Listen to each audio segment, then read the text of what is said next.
Bonjour à tous, bienvenue au conseil, premier conseil de l'année 2026. Avant de commencer, je voudrais vous souhaiter une bonne année 2026 à tous. Merci d'être présents ce soir, c'est le fun d'avoir des gens qui viennent assister au conseil. Donc, je vais débuter la présence du conseil.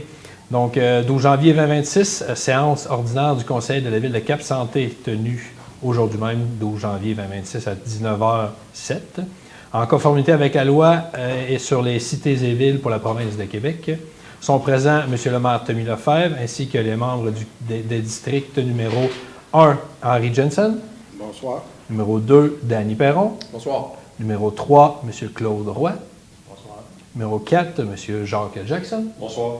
Numéro 5, Sylvain Bourgoin. Bonsoir tout le monde. Et numéro 6, M. Victorin Godin. Bonsoir. Tous membres du conseil et forment un quorum sous la présidence de M. Tommy Lefebvre, maire. Et la directrice générale et greffière est également présente. Donc aujourd'hui, à l'ordre du jour, proposé par M. le conseiller est résolu, M. Claude Roy, que ce conseil adopte l'ordre du jour tel que présenté, adopté. Oui. Oui. Oui. Oui. Unanimement. Good, on aime ça. La dernière séance, on a eu des questions, donc on va faire le tour pour répondre aux questions qui étaient posées. Nous avons eu M. Martin Jacob qui demandait des précisions sur le sujet des emprunts par obligation. Donc, ce qui se passe quand on fait des emprunts par obligation, c'est qu'il faut, pour avoir accès à faire des obligations, il faut dépasser un montant de 2 millions et plus. Donc, ça tombe en obligation. Et si on fait des montants de 2 millions et moins, c'est par des billets. Donc, c'est la clarification. Là. On n'avait pas exactement le montant. On pensait que c'était 1 million, mais finalement, c'est 2 millions. Donc, à partir de 2 millions, on tombe avec des obligations. La prochaine question aussi, c'était présenter systématiquement les comptes du mois du montant supérieur à être identifié par le conseil. On a regardé un peu avec le logiciel comptable qu'on a présentement, puis pour ajouter des commentaires, on est capable d'ajouter quelques petits caractères, 3-4 caractères maximum. Donc, c'est comme ça ne donnera pas vraiment une idée qu'est-ce qu'il y en est. Fait que si vous avez des questions là, par rapport aux comptes de dépenses, les comptes déjà payés, comptes à payer, etc., qu'on montre là, dans les documents, bien, vous pouvez nous le demander, puis on va le noter, puis on va essayer de vous revenir là, avec les informations, parce que le logiciel comptable ne nous permet pas de sortir chacun des détails là, par clarité. C'est plate, mais on n'est pas capable. Donc, voilà. Puis aussi, on avait une question d'une citoyenne qui avait demandé si c'était possible d'avoir un bac de compost pour les appartements. C'est au propriétaire de l'édifice à faire la demande à Récolo directement là, pour avoir un bac de compost pour le logement là, au complet, dans le fond. Donc, voilà. Nous n'avons pas eu de correspondance depuis décembre, avec le temps des fêtes. C'est plutôt calme, donc voilà. Nous allons terminer, dans le fond, le procès-verbaux de la séance du 8 et du 13 décembre 2025. Il est proposé par M.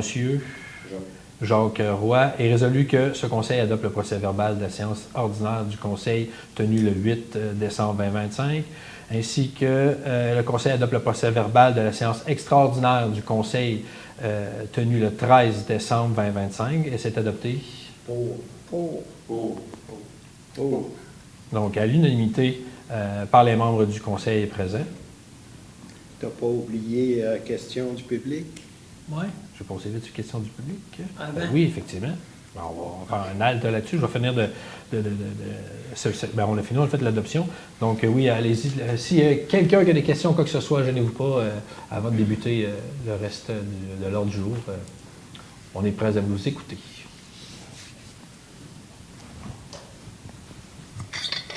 Bonjour, Julie Doreau, 21 route 138 à Cassandre. Ma question, c'est que dans le bas de l'air, après le viaduc, il y a 2 gros trous, puis que ça cause des risques de crevaison. Je voulais savoir si on pourrait s'arranger pour donner une chance aux véhicules de ne pas avoir de crevaison. Donc après le bois de l'ail. Oui, après les 2 viaducs de la 40, comme on dit. Oui. Donc il y a 2 bons. Nid de poule. 2 bons trous. Parfait. Nid d'autruche quasiment. Oui. C'est bon.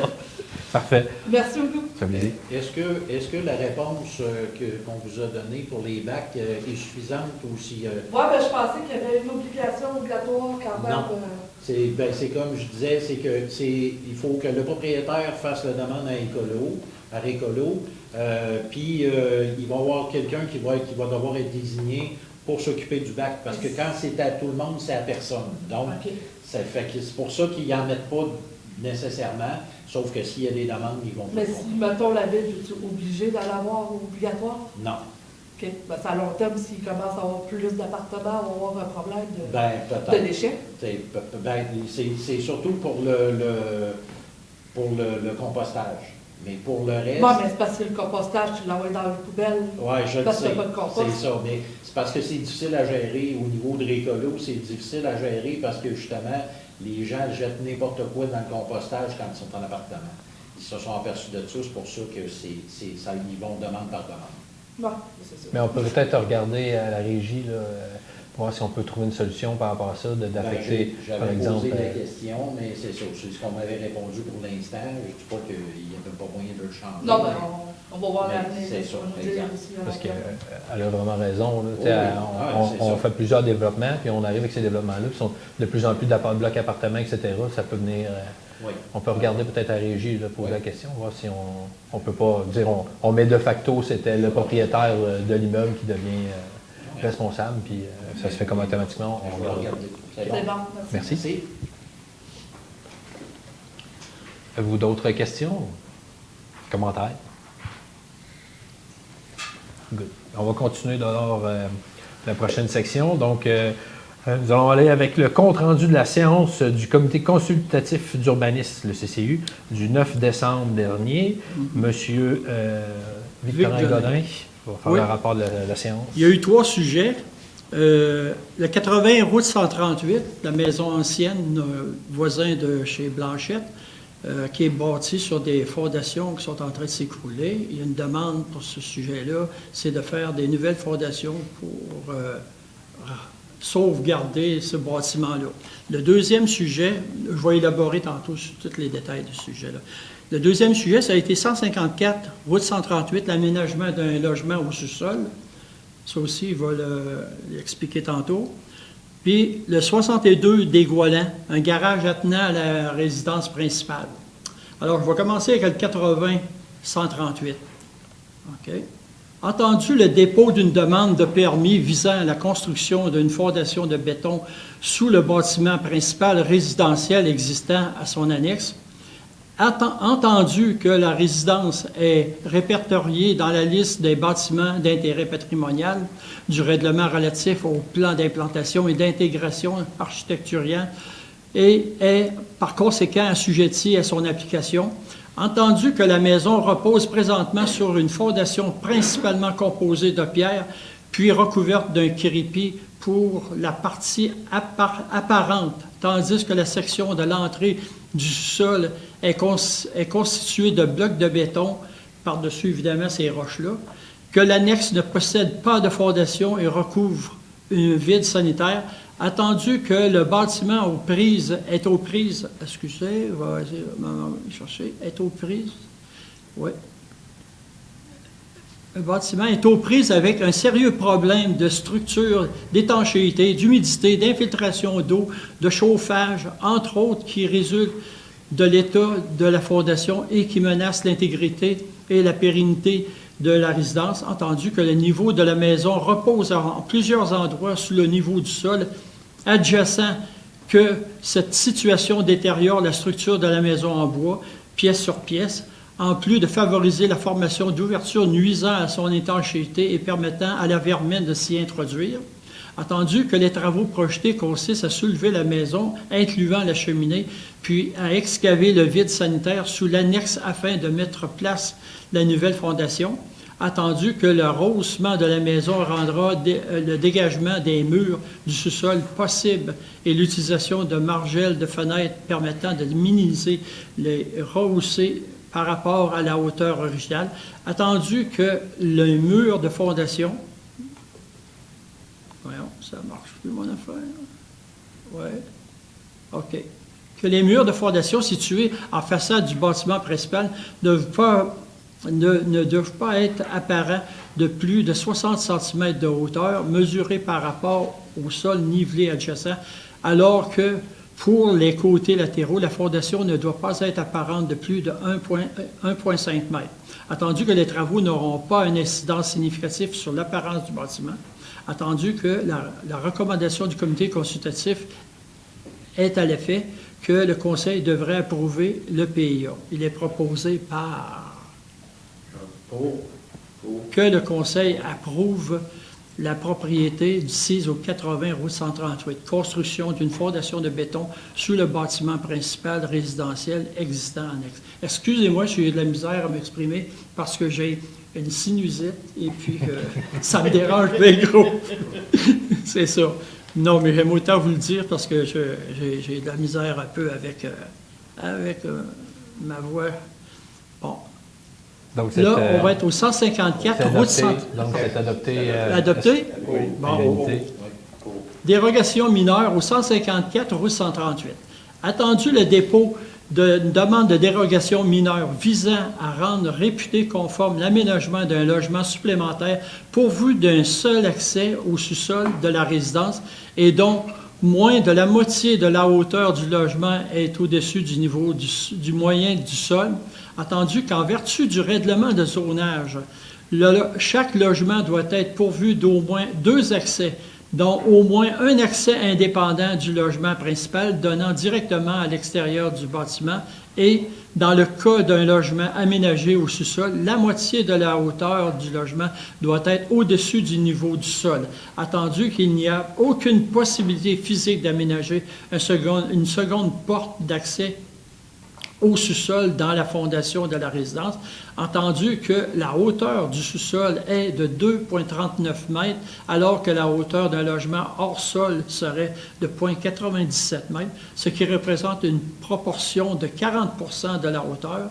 entendu que le plan d'aménagement du logement au sous-sol a été soumis aux techniciens en prévention d'incendie de la Régie portnevoise des protections des incendies, la RIPI, entre autres, pour fin d'analyse. Entendu qu'une inspection du sous-sol de la résidence a été réalisée par le technicien en prévention d'incendie afin de vérifier la conformité de l'aménagement projeté au Code national du bâtiment, entendu que le technicien en prévention d'incendie confirme dans le rapport d'inspection que les exigences applicables en vertu du Code national du bâtiment sont respectées, entendu la recommandation du comité consultatif à l'effet que le Conseil devrait accorder la dérogation mineure.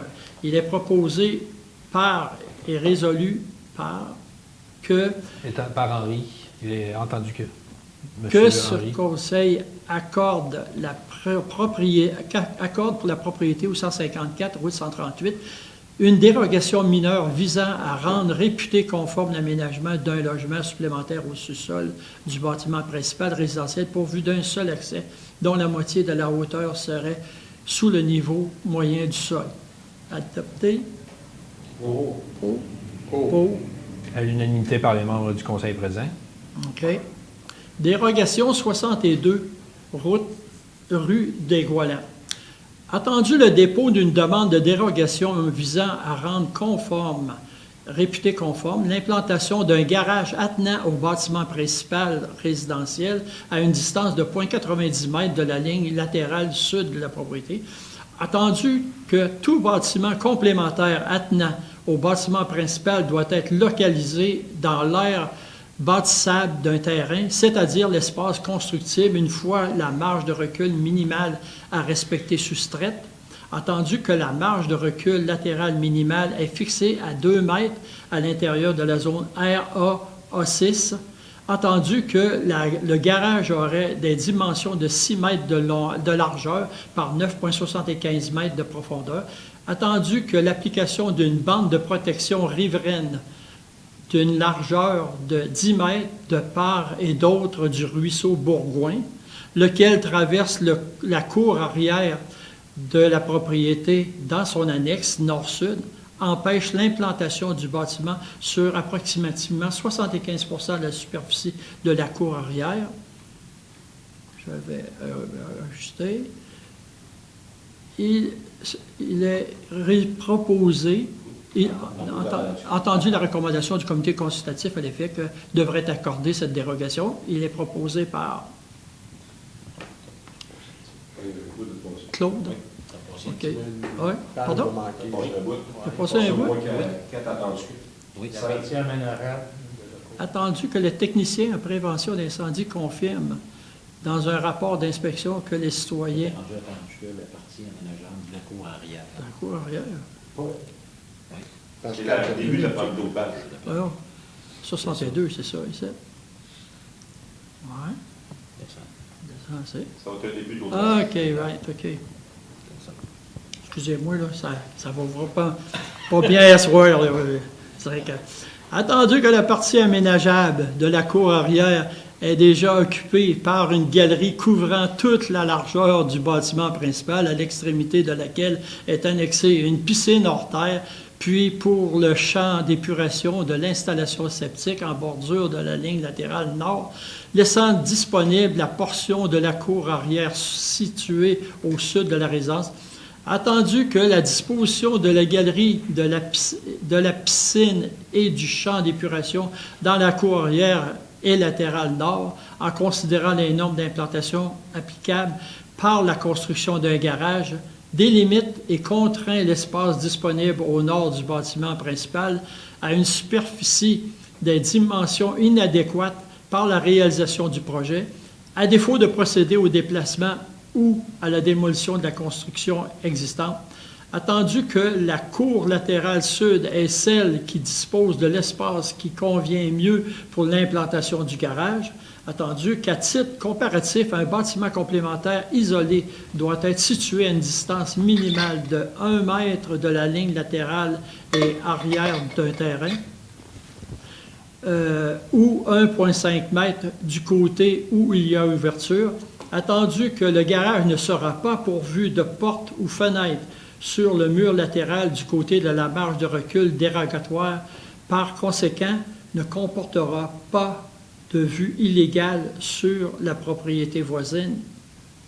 Attendu que la recommandation du comité consultatif d'urbanisme à l'effet que le conseil devrait accorder la dérogation mineure à condition que la largeur du garage projeté soit réduite de façon à respecter une marge de recul latérale minimale de 1 mètre, il est proposé par Jacques. Monsieur Jackson? et résolu que ce conseil accorde pour la propriété 6 au 62 des Goualans une dérogation mineure visant à rendre réputé conforme l'implantation d'un garage attenant au bâtiment principal résidentiel à une distance de 1 mètre de la ligne latérale sud. Adopté pour. À l'unanimité par les membres du conseil présent. Avant d'avancer sur le prochain point, j'avais parlé là, au dernier conseil que je voulais avoir un écran. On ne l'a pas encore, là, mais je vais vous montrer quand même ce que ça a l'air sur mon PC. Ça va être petit, là, mais ça va vous donner un peu une idée là, des 3 réglementations, là, des 3 résolutions qu'on vient d'apporter. La première résolution, c'est la maison qui est au 80 de la rue 138. C'est une vieille maison là, qui commence à être un peu vraiment à faire ses croches. Là. Grosso modo, c'est ça. Elle est sur des fondations qui ne sont pas très stables, qui ont eu des problèmes. Fait qu'ils veulent lever la maison puis faire une fondation complète en béton coulé, là, qu'est-ce qui est standard là, des nouvelles maisons. Fait que, grosso modo, là, c'est ça pour le 80. Nous avons aussi le 154. Le 154, la maison qui est ici, vous voyez une porte côté latéral pour que les locataires puissent rentrer. Donc, on donne la permission là, de pouvoir faire un nouveau logement là, additionnel dans cette résidence-là.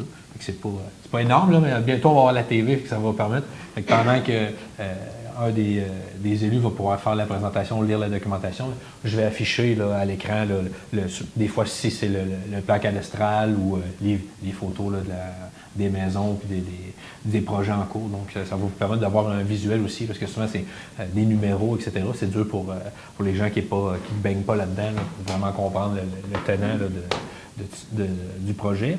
Et pour le dernier point, c'était le 62 rue des Goélands.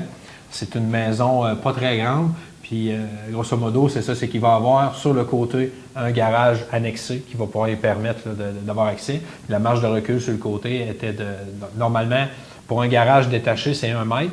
Mais là, vu qu'il est collé avec la maison, ça serait 1,5 mètre. Là, ce qu'on fait, c'est qu'on permet, vu qu'il n'y aura pas de fenêtre, il n'y aura pas rien partout, d'avoir un dégagement d'1 mètre, même si c'est un bâtiment qui va être annexé avec la maison. Fait que c'est la dérogation mineure. C'est pas grand-chose. Et voilà, je vais laisser alors M. Victorin continuer. Le prochain. Ouais. Comme je dis, en tout cas, avis de motion et dépôt du projet de règlement numéro URB. Ouais, non, ça commence bien. Attendez un petit peu, là. Ça a bugué. Je m'en viens. URB 2601-181, modifiant le règlement de zonage numéro 14204 afin de créer les zones résidentielles de moyenne densité RB51 et RB52 et les zones résidentielles de haute densité RC12, RC13, à même une partie de la zone résidentielle réserve RX2 et d'y prescrire les normes d'implantation dans le cadre d'un nouveau développement domiciliaire dont le nom va être projet Aube. Je donne donc avis à l'effet que le projet de règlement numéro URB 26-01-181, modifiant le règlement de zonage numéro 14204 afin de créer les zones résidentielles de moyenne densité RB51 et RB52 et les zones résidentielles de haute densité RC12 et RC13, à même une partie de la zone résidentielle de réserve RX2 et d'y prescrire les normes d'implantation dans le cadre d'un nouveau développement domiciliaire sera adopté subséquemment. Je continue donc. Moi, le conseiller, dépose le projet de règlement URB 2601-181, modifiant le règlement de zonage numéro 14204, afin de créer les zones résidentielles de moyenne densité RB51 et RB52, et les zones résidentielles de haute densité RC12 et RC13, à même une partie de la zone résidentielle de réserve RX2, et d'y prescrire les normes d'implantation dans le cadre d'un nouveau développement domiciliaire.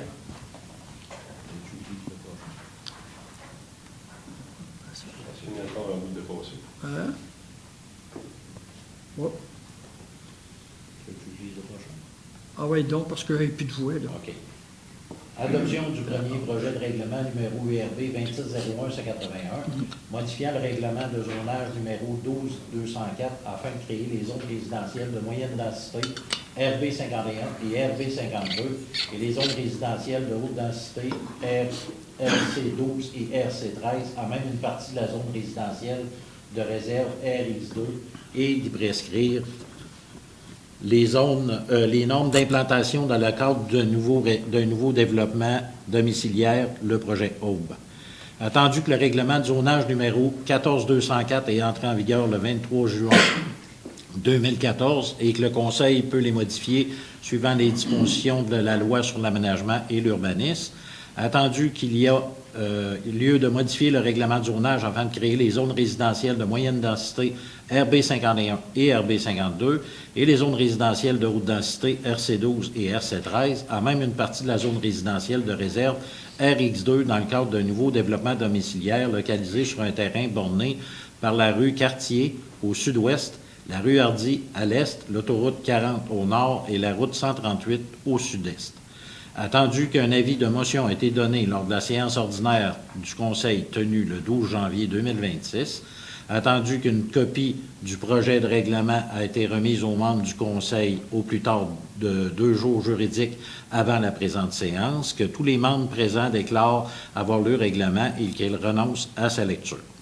Il est proposé par M. Roy que ce Conseil adopte le premier projet de règlement numéro URB 2601-181, modifiant le règlement de zonage numéro 12204 afin de créer les zones résidentielles de moyenne densité RB51 et RB52 et les zones résidentielles de haute densité RC12 et RC13, à même une partie de la zone résidentielle de réserve RX2 et de prescrire les normes d'implantation dans le cadre d'un nouveau développement domiciliaire.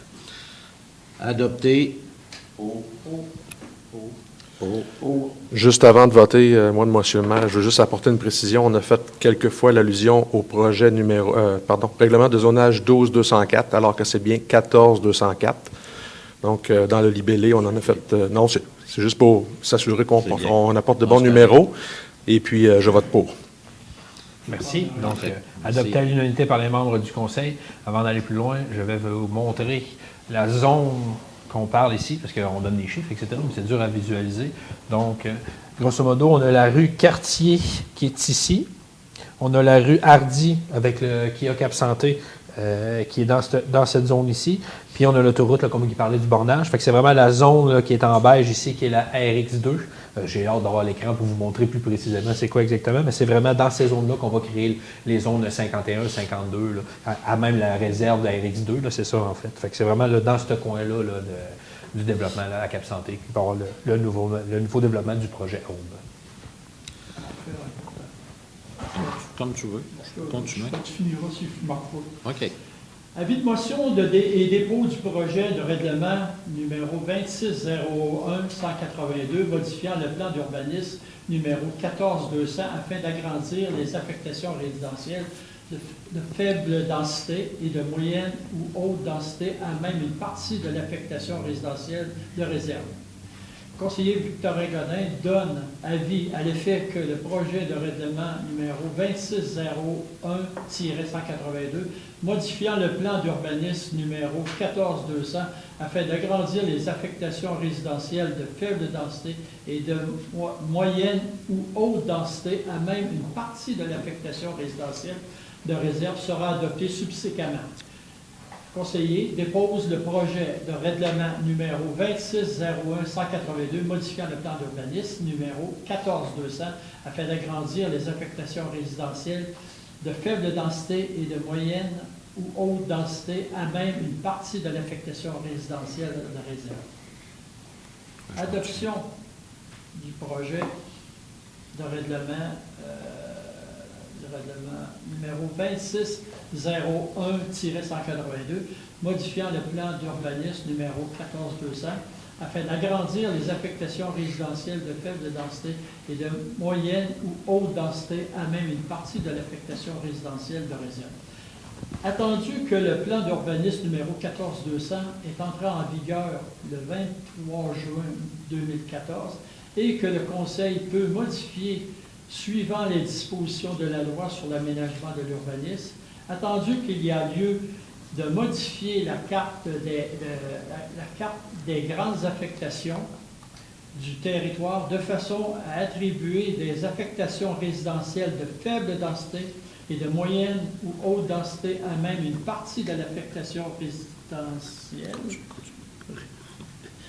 Affectation résidentielle réserve le tout afin d'assurer la concordance entre le plan d'urbanisme et le plan de zonage dans le cadre d'une procédure de modification de zonage d'entreprise simultanément.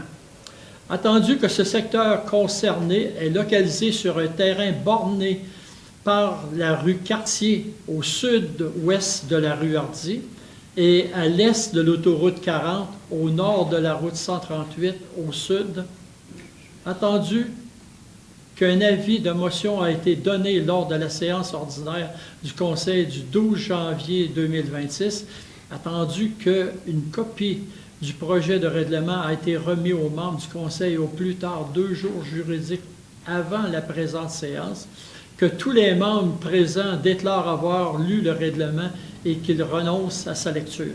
Il est proposé par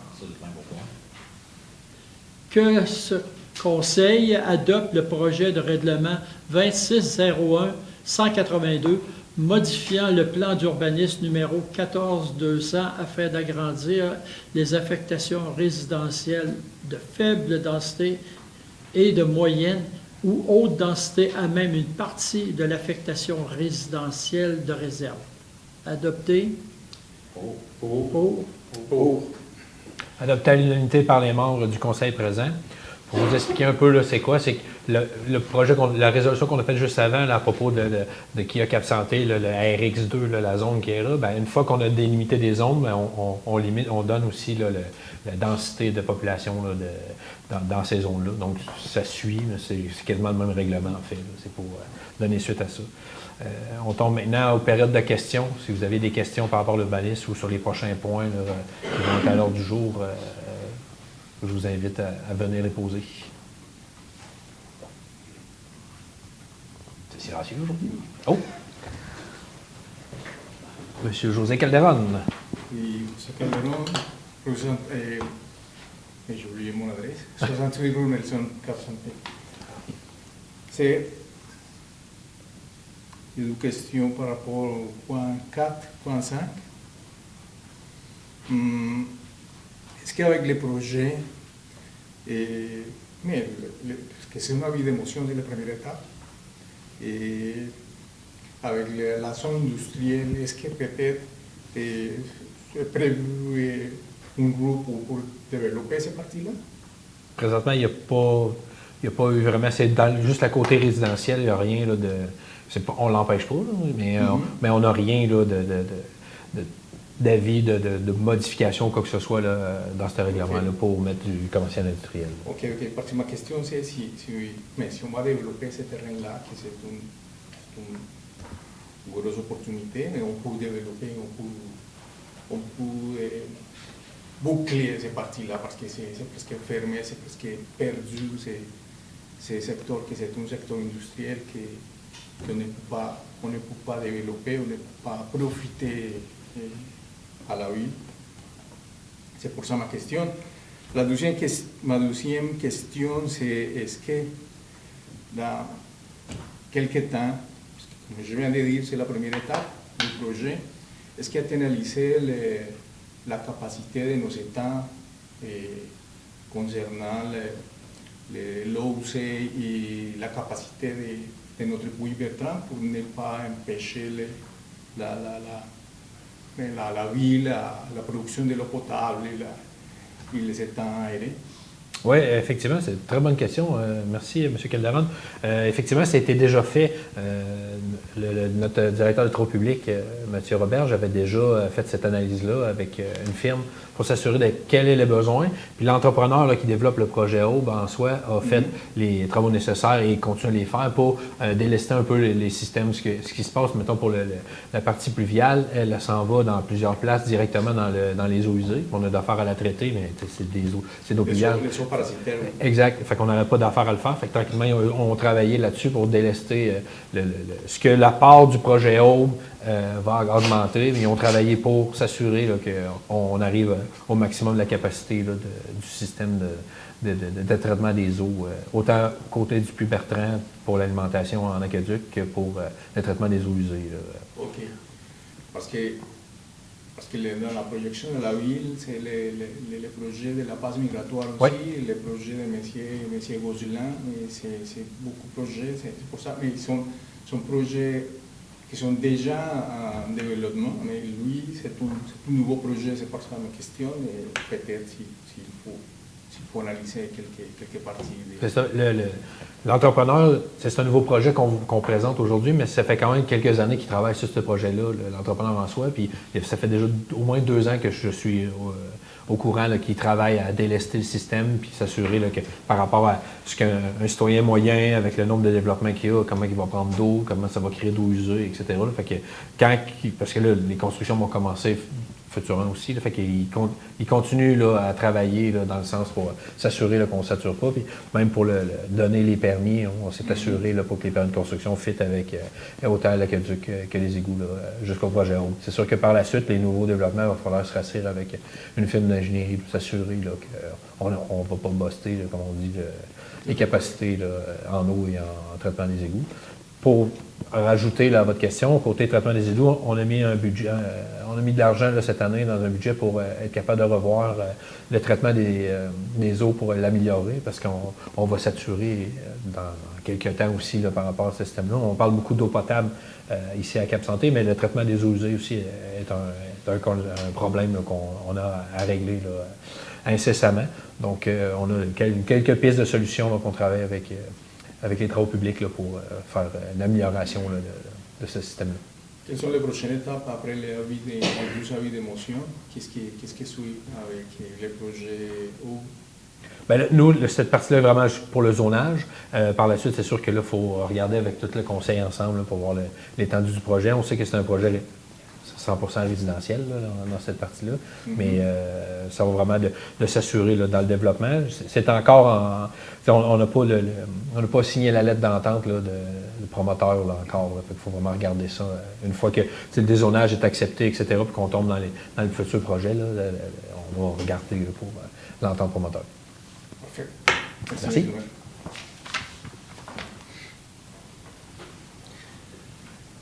Donc, prochain point. 181, 182. Autorisation de paiement et mandat d'archivage numérique. À moins qu'il y avait d'autres questions, on va poursuivre. Donc, autorisation de paiement, mandat d'archivage numérique au Centre d'archives régional de Portneuf. Depuis 2019, on a fait un virage numérique, ce qui fait qu'on n'a plus beaucoup d'archives physiques, des papiers, etc. Et pour s'assurer, dans le fond, de ne pas perdre quand même les documents, parce qu'on s'entend qu'à chaque année, il y a beaucoup de documents qui se mettent dans les voûtes et dans les serveurs. Donc, on a mandaté une firme là, à Portneuf, là, sur le bord, à côté du Chavigny. Là, il y a un centre d'archivage qui est là. Donc, on l'a mandaté là, pour pouvoir faire l'archivage de tous les dossiers, la paperasse, mais maintenant numérique, là, de la ville. Donc, c'est ce que ce point-là est concerné.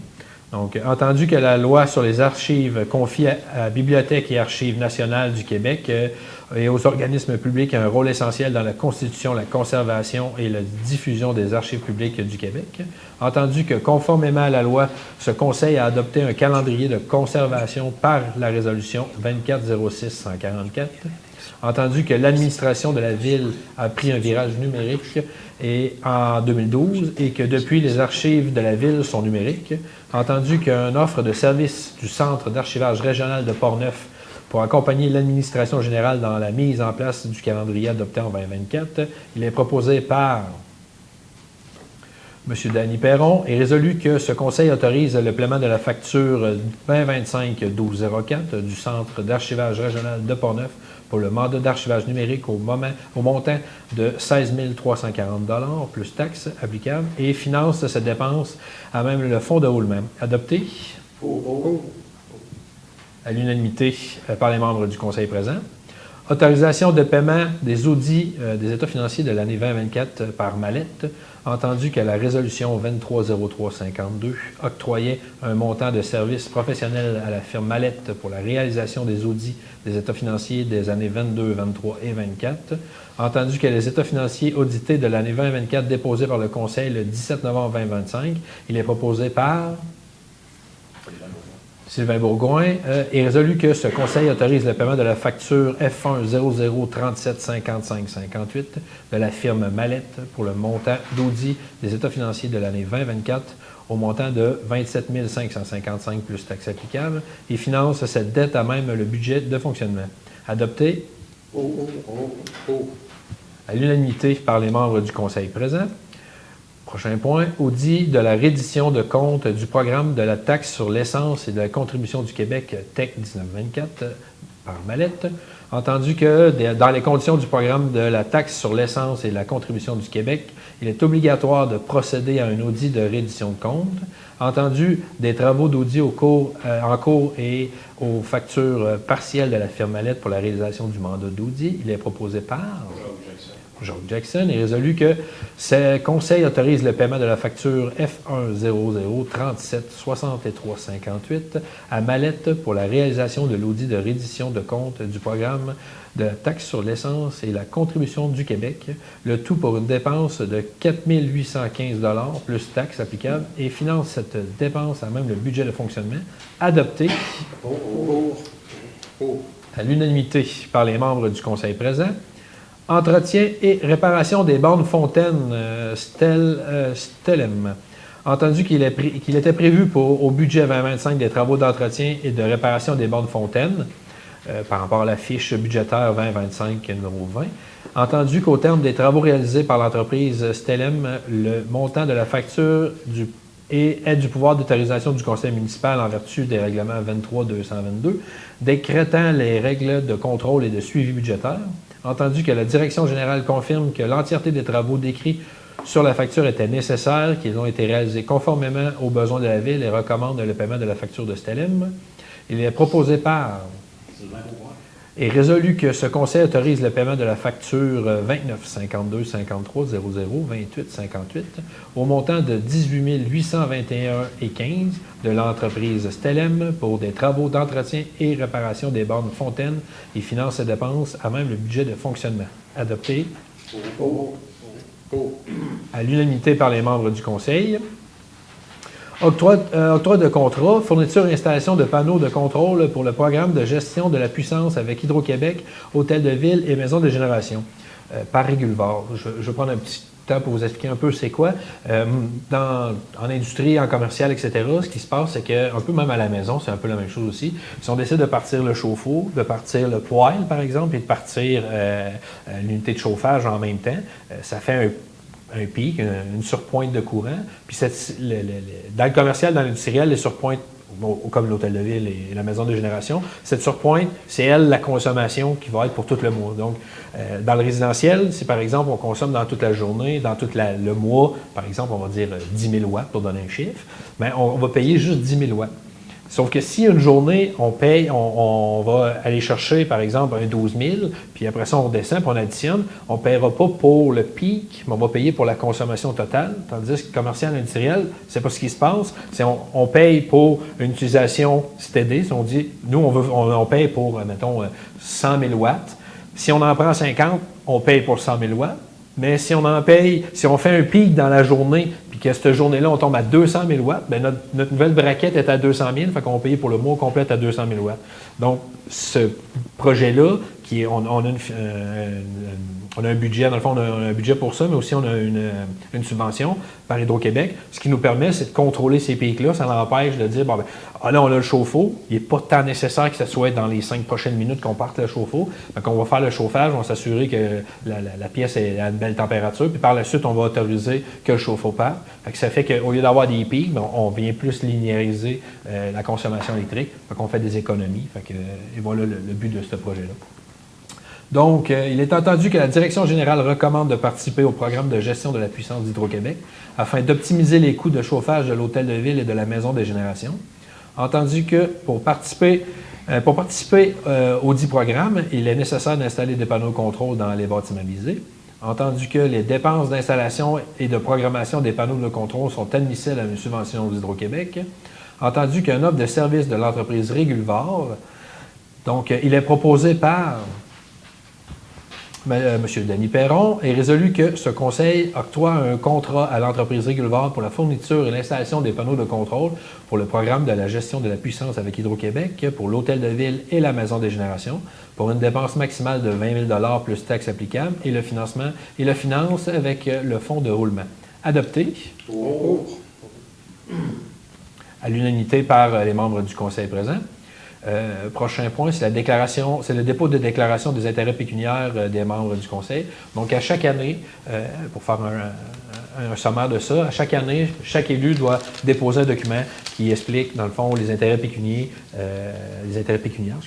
que chaque élu a. Par exemple, je donne un exemple, s'il y aurait quelqu'un dans les élus qui aurait un dépanneur ici à Cap-Santé, si on décide de faire un projet pour la rénovation du dépanneur, la personne doit se retirer parce qu'elle a un conflit d'intérêts. Donc, chaque élu est obligé de déposer à chaque année la déclaration des intérêts pécuniaires pour pouvoir s'assurer qu'il n'y ait pas de conflit d'intérêts et de connaître vraiment l'étendue aux élus. Donc, c'est pour dire que chacun de nous a déposé les intérêts pécuniaires pour l'année 2026. Prochain point, c'est la période de questions. Avez-vous des périodes de questions par rapport à ce qu'on vient de parler ou des prochains points qui pourraient venir là, pour les comptes à payer, par exemple, avant qu'on les passe? Non, good. Bon, prochain point, c'est les comptes payés du 9 au 31 décembre 2025 et comptes à payer au 31 décembre 2025. Il est proposé par M. Claude Roy et résolu que ce conseil entérine les comptes payés du 9 au 31 décembre 2025 pour un montant de 213 527,48 que ce conseil entérine le compte à payer du 31 décembre 2025 pour un montant de 153 551,53 adopté à l'unanimité par les membres du Conseil présent. Prochain point, c'est les VARIA. Donc, avez-vous des points, rien d'autre à ajouter, commentaires? Vous avez passé un bon temps des fêtes? Oui? On peut, comme tu as dit, vous souhaiter une bonne année à toutes les 400 TN et TM. Une bonne année 2026. Merci. Les comités? Oui, le comité. On va aller avec les comités. Avez-vous des choses? Non? Oui, moi j'ai quelque chose. OK, moi aussi. Je suis dans 2 comités. Le comité de la régie régionale, où est-ce qu'on envoie tous nos déchets, le recyclage et le compost. Maintenant, ça va s'appeler Récolo, ça change de nom. Puis je suis aussi à la table de concertation des aînés. On n'a pas eu de réunion encore au niveau de la table de concertation des aînés. On m'a dit que ça irait probablement au mois de mars. Donc, j'attends la prochaine réunion pour vous en faire part. Pour la régie régionale, qui va être maintenant appelée Récolo, on a eu une première réunion en décembre dernier. Il y avait plusieurs membres qui siégeaient à ce conseil d'administration-là, qui sont nouveaux. Donc, il y a beaucoup de nouveaux. Donc, on a eu une présentation au niveau de la régie, c'était quoi, Récolo exactement. On va avoir une visite probablement un peu plus tard pour comprendre tous les avenants et les tenants de ça. Je fais partie du conseil d'administration, puis le conseil d'administration est composé de 26 personnes. Donc, toutes les municipalités sont représentées. Il y a sur le conseil d'administration des maires et des conseillers.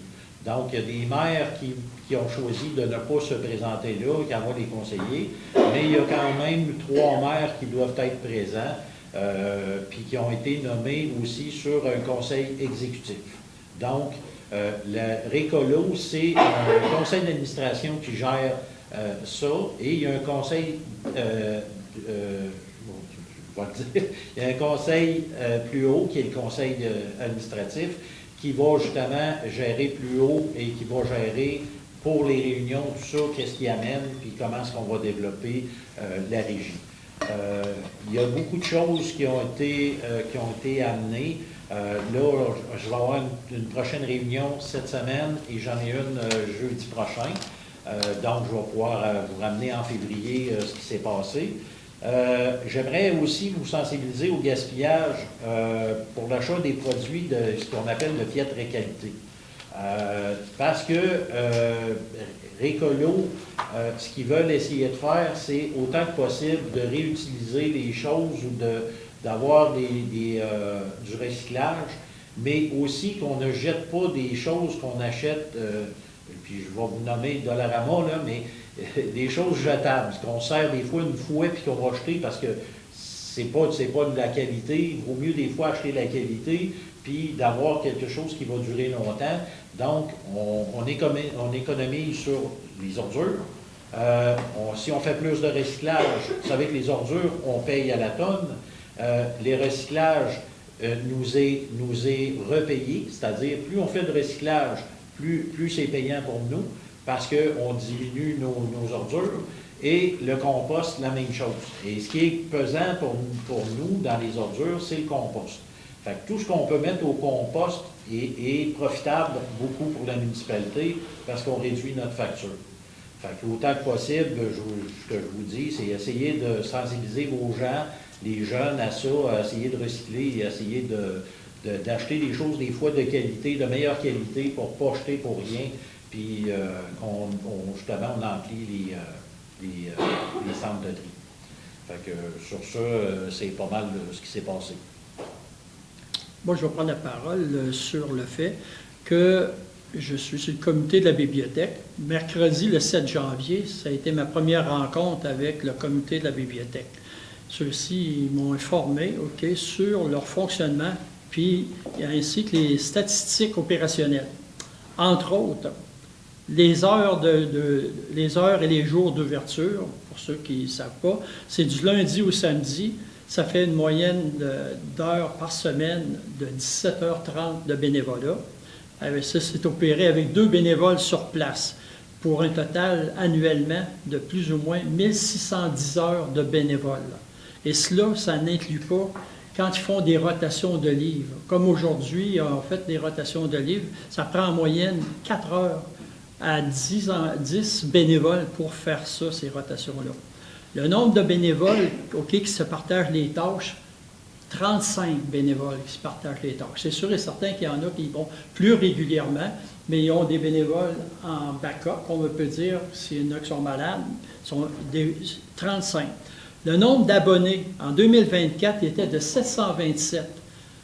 Il a passé en 2025 à 870 abonnés. Le nombre de prêts de livres à la population, actuellement, c'est 11 740 prêts de livres qui ont été recensés actuellement par année.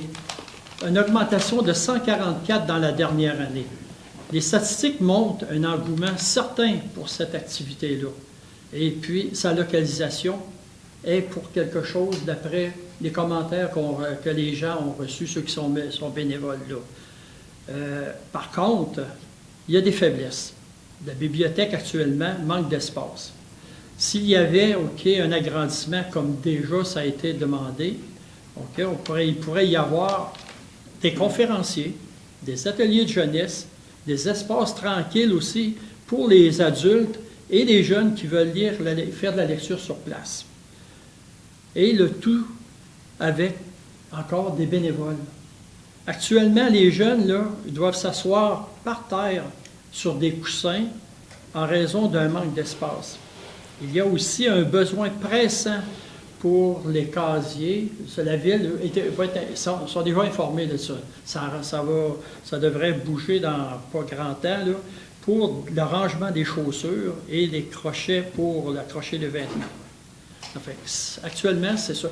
La direction va recevoir une information formelle là, de ce que je viens de vous rendre. Ça, c'est un détail, juste d'informations de base que je vous ai données, mais la direction va être informée par la directrice du comité de bénévolat, Mme Mélanie.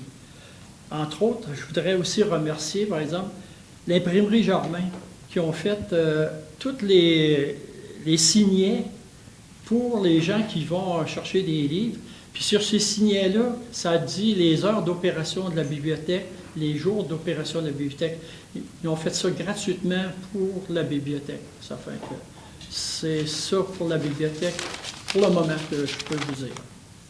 Sur ça, merci. Puis je m'excuse encore pour ma voix. Puis tantôt, mon ordinateur a voulu me faire des free games. Il ne voulait pas m'écouter.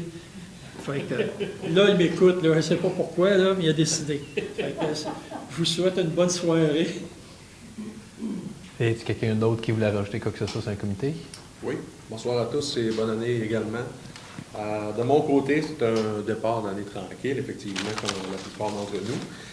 Je vous invite cependant à aller voir sur le site Facebook pour la passe migratoire de Jacques-Cartier, de la Jacques-Cartier, ou tout simplement d'aller sur le site de la ville. Il y a un petit sondage, en fait, qui a été mis en ligne par la Corporation du bassin versant de la Jacques-Cartier, qui vise, en fait, à aller chercher vos idées pour des activités, des événements pour la programmation estivale à la passe migratoire. Donc, c'est votre temps à vous, chers citoyens, chères citoyennes, d'aller donner vos idées. Alors, je vous invite à participer en grand nombre. Sinon, un prochain comité exécutif de la CBJC, pour ma part, est le 4 février. Et puis, politique familiale, en fait, ça s'en vient. Première communication de fait avec notre dévoué Marc-André Monette. Donc, prochain comité qui va être remis en place pour la politique familiale à reviser. Merci, M. le maire. Merci. Rien d'autre? Parfait, on passait au public. Est-ce que vous aviez des questions, des commentaires, des suggestions pour les prochains conseils, quelque chose que vous aimeriez qu'il soit présent, si c'est possible, et des avis, quoi que ce soit? Non, c'est bon? Parfait. Je vais aller avec le dernier point, qui est le certificat de disponibilité de crédit. C'est un peu avec le point qu'on parlait des obligations tantôt. Donc, je sous-signe certifie par la présente qu'il y a des crédits budgétaires disponibles pour les faits pour lesquels les dépenses ci-avant ont été autorisées. Mme Nancy Serrois, directrice générale des greffières trésorières. Je propose la levée de la séance ordinaire. Monsieur Sylvain Bourgoin est proposé résolu que la présente séance ordinaire est levée. Adopté à l'unanimité par les membres du conseil présent. Donc, merci beaucoup. Je vous souhaite une agréable soirée et un bon retour à la maison.